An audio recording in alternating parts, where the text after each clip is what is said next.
قبل الحرب كان نوزع مساعدات طبية ومدرسية، جامعات وأدوية، وعندنا مستوصف مار آسيا هو عائد لثلاث طوائف: أرمن كاثوليك، موارنة، وسريان كاثوليك. بيجوا بتحكموا لقاء مبلغ رمزي وبنعطيهم مساهمة بالدواء تبعهم حسب إمكانياتنا بهذاك الوقت. وفي عنا أطباء أشعة وقت اللي يعمل عملية نساهم كمان بالعملية، بس كان كله شيء بسيط، أسعار بسيطة مو مثل هلا. هلا صار العملية عم بيجيني كل فاتورة مستشفى من المليون للمليونين ونص، مليونين 300 ألف ليرة. صار شيء كتير كتير ضخم وما بقى نقدر نكمل لأنه المستوصف صار فيه كسر. والعمليات هلا حاليا وقفنا المساعدات العمليات لأنه ما ضل عندنا مصاري.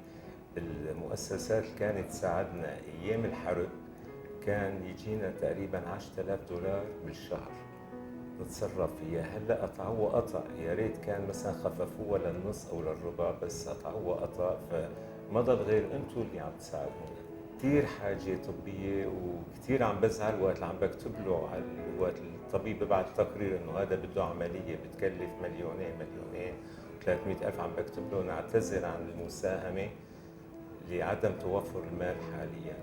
هلا بعد ما وقفوا عنا مساعدات يلي كانت تجينا من برا، عم براسل اصدقاء طفوله كنا بالمدرسه، عم براسل شباب هاجروا لبرا من 20 30 سنه، هن من طائفه سوريا، وعم بطلب منهم انه يبعثوا لنا، فما عم خجلون. برنامج فاميلي تو فاميلي اجى بوقته، وقت اللي وقفت كل المساعدات عنا اجى فاميلي تو فاميلي. وشغله كثير كويسه انه الناس عم بيحسوا انه في عائلات ببولونيا، وشفنا صور وحده مدام حبلة مع ولدين ثلاثه وجوزها انه عم بشيلوا من تمهم ليبعثوا لاخو لهم بحلب. فهي يعني مثال العطاء، ما هو عطاء من زلمه غني، قرش فقيره. فهذا يعني برنامج بالنسبه لي انا بشوفه مقدس. ضروريه الاستمراريه لانه اكثر الشباب هاجروا، هلا ضل عندنا اكثريهم الختياريه، وهدول ما في حدا يصرف عليهم، حتى اولادهم يلي برا عم بيعيشوا على مساعدات الدوله يلي هن فيها 300 400 اورو بالشهر، يا دوب يخلص حاله، ما بقدر يبعث لاهله الكبار بالعمر. والعائلات اللي مجوزه المرأة عم تشتغل والرجال عم بيشتغل، بس مع غلاء الدولار وغلاء المعيشة لو اشتغل الرجال والمرأة ما بيقدروا بيقوموا بواجب البيت. بتمنى إذا عندهم إمكانية ما يوقفوا هالمشروع، لأنه بالفعل في عائلات بدها تتدمر أو بدها تنجبر تهاجر. هو برنامج كتير كويس، فاميلي تو فاميلي. أجا في وقت كتير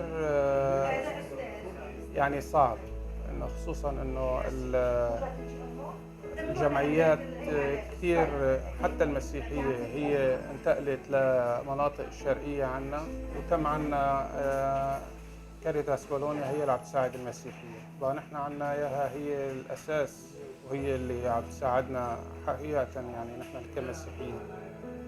بما انه مثل ما حكيت انه انتم الوحيدين اللي هلا عم تساعدونا، فاكيد نحن بنحب يستمر هذا المشروع، لانه عائلاتنا هي معتمدة عليكم، واذا وقفتوا انتم نحن كمان وقفنا.